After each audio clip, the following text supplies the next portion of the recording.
Bonjour mesdames et messieurs, bienvenue sur notre chaîne. On va poursuivre le décryptage de l'interview de FOIGL et de l'ambassadeur de la Russie en France et nous rentrons dans le vif du sujet, les dernières déclarations de Trump concernant l'éventualité d'une montée de conflit entre la Russie et les Occidentaux puisque les Européens ou les Occidentaux semblent prendre pour acquis la déclaration de Trump qui les encourage à abattre les avions de la Russie si jamais ils traversent l'espace de l'OTAN ou l'espace d'un pays de l'OTAN. Commentez, likez, partagez pour me soutenir et soutenir la chaîne. Sans plus tarder, nous passons à la vidéo. En tout cas, s'il y avait un avion russe qui franchissait l'espace aérien de l'OTAN, vous avez entendu Trump, il faudrait l'abattre. Si on abattait un de vos avions, quelle serait la réaction de la Russie? Ça serait la guerre. Ça serait la guerre. Comment même si on peut le qualifier autrement? Même si c'est vous qui franchissez l'espace aérien de l'OTAN. Même si... Voilà.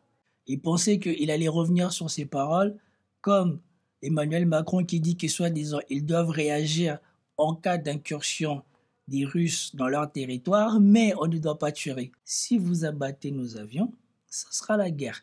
Après maintenant, ça reste à l'appréciation commandement russe, parce qu'on sait que voilà, ça s'est passé en Turquie, mais c'était dans des conditions particulières et vous le verrez sur LCI, ce n'est pas tout à fait la propagande que Xavier Titelman en a fait, puisqu'on vous dit qu'il y a eu un problème de l'interprétation de l'événement entre les Russes et les Turcs, mais in fine, les Turcs ont reconnu et ont fait leurs excuses à la Russie.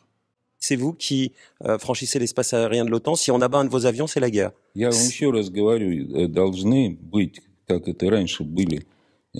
c'est ça la différence entre Atri Chouette et Xavier Titelman. Tout cela, là, les médias sont rentrés dans la débilité de Xavier Titelman de dire que on peut abattre un avion russe dès qu'il intervient ou dès qu'on voit un avion russe sur le territoire de l'OTAN ou quoi que ce soit. Or, Atri Chouette a déjà dit ce genre d'incident, c'est pas la première fois. Ça arrive, ils le font, on le fait. Ça dépend de beaucoup de choses. On ne peut pas réagir directement en shootant un avion qui traverserait votre espace aérien. Ça demande tout un protocole de choses de vérification. Et c'est ce qu'il avait démontré dans la vidéo où je vous ai dit que Mythoman était juste incompétent. Et bien ici, c'est exactement ce que va dire l'ambassadeur. Parce que j'ai déjà vu une partie de l'interview. Mais vous voyez bien qu'ici, il y a une totale décolération entre les politiques, les journalistes et les militaires occidentaux. Je vous répète, il faut des mécanismes de déconfliction tels qu'ils existaient dans le passé. Des fois, c'est le contraire. Vous savez, il y a beaucoup d'avions de l'OTAN qui violent l'espace aérien russe, délibérément ou pas, mais ça arrive assez souvent. Après, Voilà.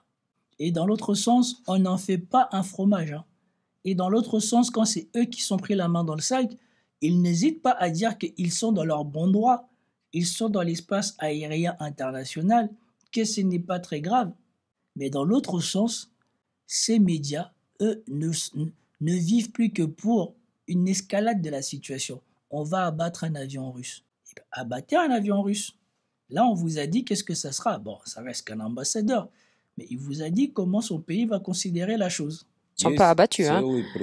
Il y a tout un protocole, soi-disant. D'abord, il y a notre avion qui l'approche, donc il essaye de le forcer en quelque sorte de quitter le territoire, l'espace aérien national. Voilà, il y a toute une procédure. Il y a, on va dire, des démarches qui précèdent la décision d'abattre. À vous entendre, on a l'impression que vous n'êtes pas l'agresseur, mais l'agressé. Mais c'est bien le cas. Et surtout, moi, ce qui me fait rire, c'est tous ces incidents dont les OTANiens aujourd'hui considèrent comme des actes de guerre sont des incidents qu'ils faisaient à la Russie avant l'opération spéciale, pendant l'opération spéciale et jusqu'à maintenant, ils continuent de faire. Et du côté de la Russie, ça n'a jamais été « nous allons abattre les avions de l'OTAN ». Mais eux, c'est devenu, on se sent agressé. Et maintenant, ils disent que la Russie est devenue agresseur de l'OTAN. Et on rappelle que jusqu'à maintenant, la Russie s'est employée à éviter l'escalade avec l'OTAN. Bien que l'OTAN ait rentré dans une escalade majeure avec la Russie en Ukraine. Toutes les choses qu'elle s'interdisait, au fur et à mesure, elle s'est autorisée jusqu'à voir la réponse d'Orichnik qui l'a calmée. Et apparemment, là, ils sont en train d'essayer de repartir dans le même sens. Et nous verrons bien ce que ça va donner. Oui. C'est bien le cas. Vous analysez un peu ce qui s'est passé au cours des 20 dernières années. Est-ce que c'était la Russie qui s'approchait des frontières de l'OTAN? On nous accuse de créer des problèmes à la frontière de l'OTAN, mais c'est l'OTAN qui est venu vers nous, qui s'est approché de nos frontières. C'est pas le contraire. La Pologne, la Finlande, les pays baltes.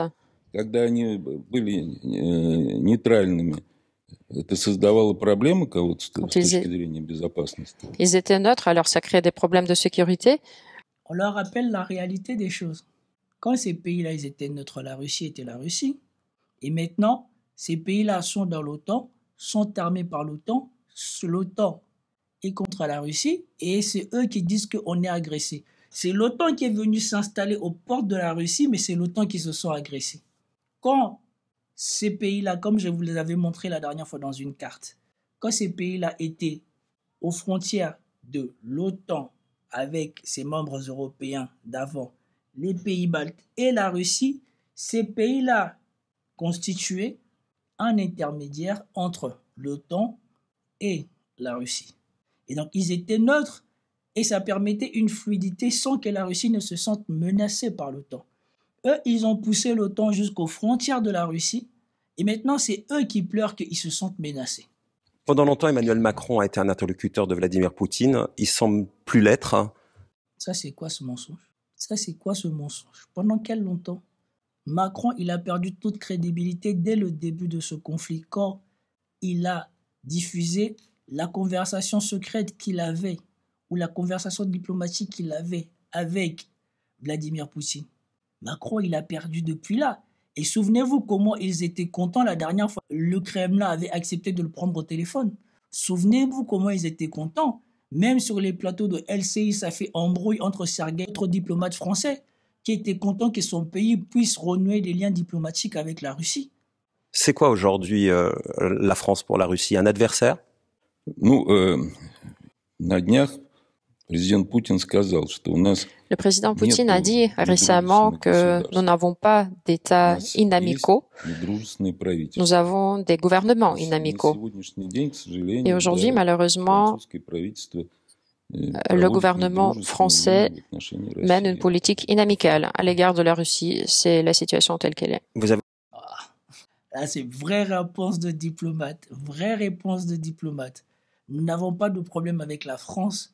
Nous avons un problème avec le gouvernement français. Ça, c'est très intelligent et ça fera chaud au cœur pour tous les Français qui voient la manipulation qui est faite dans leurs médias par leurs dirigeants de ce conflit. On a entendu Giorgia Meloni espérer qu'un jour un gouvernement conservateur arrive au pouvoir en France. Marine Le Pen, ça sera un gouvernement amical pour la Russie?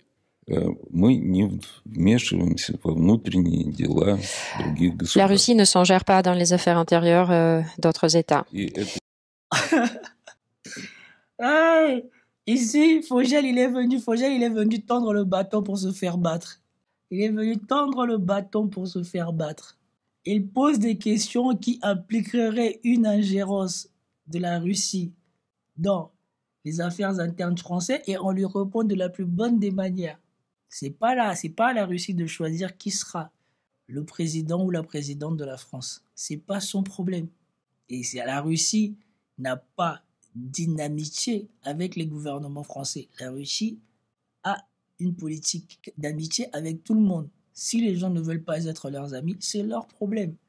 Et qui nous dit que Marine Le Pen sera forcément pro-russe quand on sait qu'elle a plié un genou devant le patronat et devant le système, et que le système occidental est contre la Russie et veut que cette guerre se poursuive? Qui vous dit que Marine Le Pen va être celui qui va aller dans le sens où la France doit pousser vers l'arrêt de la guerre et la négociation de Zelensky. C'est vraiment le droit du peuple français d'élire leur chef. Quand je disais que le gouvernement français actuel est inamical à l'égard de la Russie, mais ça ne veut pas dire que nous ne sommes pas prêts à travailler avec. Vous dites la Russie ne s'ingère pas dans les affaires françaises. Pourtant, il y a 9 dossiers liés à des ingérences étrangères sur la région parisienne qui sont gérés depuis 2023 par le parquet de Paris. Je recevais à ce micro le patron des gendarmes qui disait que tous les jours, il luttait contre des ingérences russes pour déstabiliser le pays. Ah, c'est quand même incroyable. C'est quand même incroyable. Même moi, j'ai du mal à le croire. Après, maintenant, je demande à vous, les Français qui suivez cette chaîne, dites-moi, est-ce que vous croyez vraiment? Vous croyez sera crédible que le patron du CRS français ou des gendarmes français ait plus de 10 dossiers et que tous les jours, il lutte contre l'ingérence russe à Paris? La Russie a voulu travailler avec des médias. Ils ont censuré tout média qui aurait pu travailler avec les Russes. Et la preuve, moi, je subis la censure tous les jours. Tous les jours, j'ai subi la censure parce qu'apparemment, je ne mange pas le pain des Occidentaux, ou en tout cas, je ne relaie pas la parole des Occidentaux comme ils le voudraient. Je subis la censure tous les jours. Est-ce que moi, je me plains? Bien évidemment, moi, ça me fait du mal et j'en parle. Mais quelle action ai-je pour renverser ça? Et on rappelle que les médias français en Russie travaillent le plus tranquillement possible. Les médias français en Russie travaillent le plus tranquillement possible. Vous répondez quoi à ça, ces ingérences russes? Cette question aussi d'ailleurs m'a intéressée parce qu'en fait je n'ai jamais entendu parler de ces 9 dossiers et nous n'avons jamais été contactés par rapport à ce sujet. Les gendarmes qui au quotidien sont sur le terrain bloquent les ingérences russes. Là vous dites on n'a rien à se reprocher. Attends, il a dit ils n'ont jamais été convoqués, on leur a jamais présenté de dossier. Franchement, c'est facile d'accuser les gens si les droits fondamentaux de base ne sont même pas respectés. En France, tu ne peux pas accuser un Français sans lui permettre de savoir de quoi il est accusé et l'occasion de se disculper. La spécialité de l'Occident maintenant, c'est d'accuser la Russie tout en sachant qu'ils ne donneront aucune occasion à la Russie de se disculper. Et nous voyons bien que ce sont les médias locaux qui, la plupart du temps, démontent les mensonges de leur gouvernement qui mentent sur la Russie. Ça a été le cas en Roumanie, c'est le cas aux États-Unis, c'est le cas en Pologne. Et en Danemark, alors on ne sait même pas. Eux déjà, pour les trucs de Danois, eux, ils disent qu'ils n'ont aucune preuve, mais ils savent que c'est la Russie. C'est vous dire à quel point eux, ils marchent encore sur la tête, encore plus que les Français. Mais quelle ingérence russe? Encore une fois, la Russie, l'ambassade n'a jamais été informée. C'est de vous, en fait, que j'apprends l'existence de ces 9 dossiers. Après, vous savez, juste proférer des accusations infondées comme ça, mais c'est gratuit. La Russie qui est coupable de tout. Hein. C'est un peu la tendance qui est très à la mode en Occident. Les gendarmes ont l'air d'étayer leur dossier. Le dernier en date, ça a été ces têtes de cochon devant les mosquées.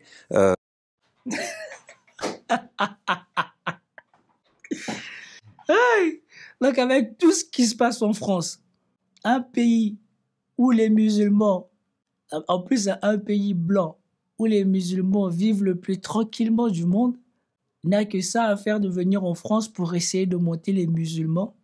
Contre qui? Et comment est-ce que les musulmans sauront que ça profite à la Russie? C'est incroyable. Incroyable. Qui semble avoir été orchestré depuis la Russie. Franchement. Donc les musulmans, ils n'ont pas d'autres ennemis en France à part les Russes. Et les Russes sont les ennemis des musulmans. C'est incroyable. Franchement, cette déstabilisation-là, le fait que les musulmans réagissent mal à ce genre de choses, ça va profiter à la Russie. Ou ça ne va pas profiter à un autre type de discours dans les médias français qui va stigmatiser les musulmans comme ils l'ont toujours fait. C'est incroyable. Vous savez, en Russie, on aime bien la viande du cochon, on en mange volontiers. Donc voilà, jeter des têtes de cochon par ça et par là, non, c'est pas notre habitude. Donc vous ne cherchez dans aucune manière à déstabiliser le pouvoir français en sémant d'une certaine manière une forme de chaos avec de l'ingérence étrangère.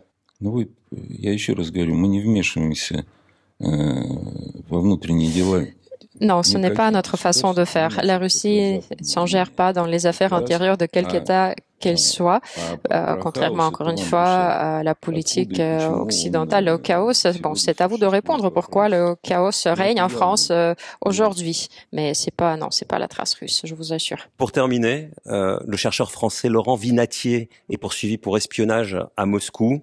Un cycliste français a été arrêté en Russie aussi après avoir accusé d'avoir franchi illégalement la frontière. Il est en détention. Ces deux Français, la mère de Laurent Vinatier nous disait que c'était un prisonnier politique chez vous. Vous comptez les libérer? Во-первых, Vinatier это отнюдь не какой-то политический заключенный. Это человек. Non, Laurent Vinatier est loin d'être un prisonnier politique. Il a été justement accusé d'espionnage par nos structures compétentes. La partie française s'est adressée au ministère des Affaires russe pour nous demander l'accès consulaire, ce que nous avons bien fourni. Après, vous l'avez dit dans votre question, le cycliste, effectivement, il a franchi de manière illégale la frontière russe, donc l'enquête est en cours. Il faut établir les faits, mais encore une fois, de notre part, la Russie n'a jamais bloqué l'accès consulaire pour les représentants français. C'est quelque chose que le ministère des Affaires étrangères fait. Mais sur Laurent Vinatier, sa mère estime qu'il sera une monnaie d'échange à un moment donné pour la Russie. C'est une monnaie d'échange?